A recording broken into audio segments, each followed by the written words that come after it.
Hi, my name is Robert Worle. I'm an executive chef. I was born and raised in Herman, Missouri and Chickasha, Oklahoma. To call yourself a chef, to me, it's the right amount of food knowledge, the right amount of cuisine knowledge, the right amount of knowing your end product before you've ever started it.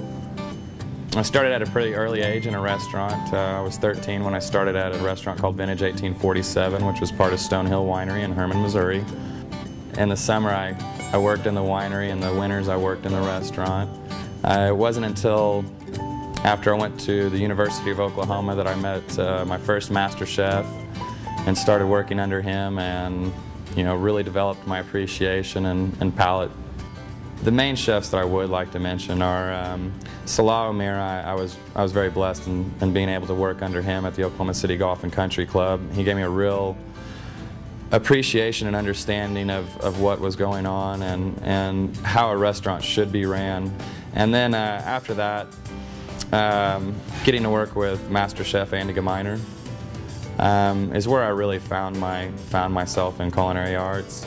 He was the perfect amount of just a little bit laid back, a little bit strict, and of course encouraged creativity, which is, I think, the most important thing about working with food and working with your passion.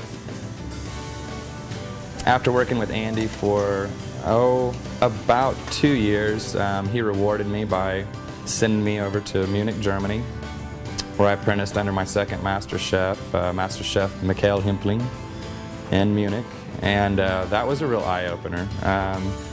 I thought I was going over to just strictly cook Bavarian, and not only did I learn how to cook Bavarian, but we also did a lot of international cuisine as well, a lot of Indian, a lot of Italian, a lot of Spanish. I mean, just a little mix and culmination of everything. So it was a neat experience being in Munich, and of course, being able to go down to one of the oldest vegetable markets in Germany, the Victoria Mart, every day and buy our produce fresh, and it was quite an experience. Going out to eat dinner shouldn't be an experience where you're worried about how many carbs you're eating or this and that. It should be treating yourself. It should be a little decadent. That's treating yourself well. I mean, you're rewarding yourself, you're enjoying the experience. My biggest hang-up and the difference between Europe and America is the way Americans are so ready to get in there and get out. In Europe, they get in there, they sit down, and it's a whole night's experience just to sit at the table and to eat. They're not in a big hurry. We don't have 30 minutes to eat and go do the next activity. We came to eat, and that's what we're here to do, and we're going to take our time doing it. Of course, everybody that does barbecue does something a little bit different and does something a little bit that makes it their own, and I have my my personal takes on it. It seems like, and without giving away too much, people really don't know too much about orange marmalade and the wonders it can bring to barbecue. So, come and see. To bring that into barbecue is, I think, something that not many people out here have thought about. To also smoke vegetables. I don't know if you've ever had smoked carrots before, but it's just this side of heaven. It's brilliant. And to now have our own smoker and to be able to start doing things like that, I think you're going to see it's going to be a pretty unique dining experience, yet it's not going to be intimidating. The last thing I want to do is scare people with over-intimidating frou-frou food.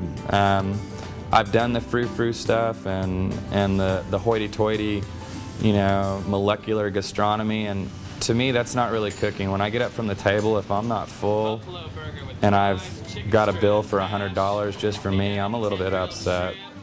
When we serve somebody out here, we slap a 14-ounce ribeye on a plate with a nice-sized baked potato and nice green beans or whatever you'd like, but everything that comes out of this kitchen is not out of a can.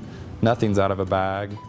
I believe in, you know, raw food as a foundation follows through all the way. I love a good steak.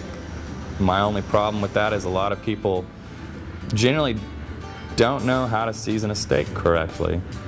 And so it's a hard thing for me to go out and eat one and pay for it.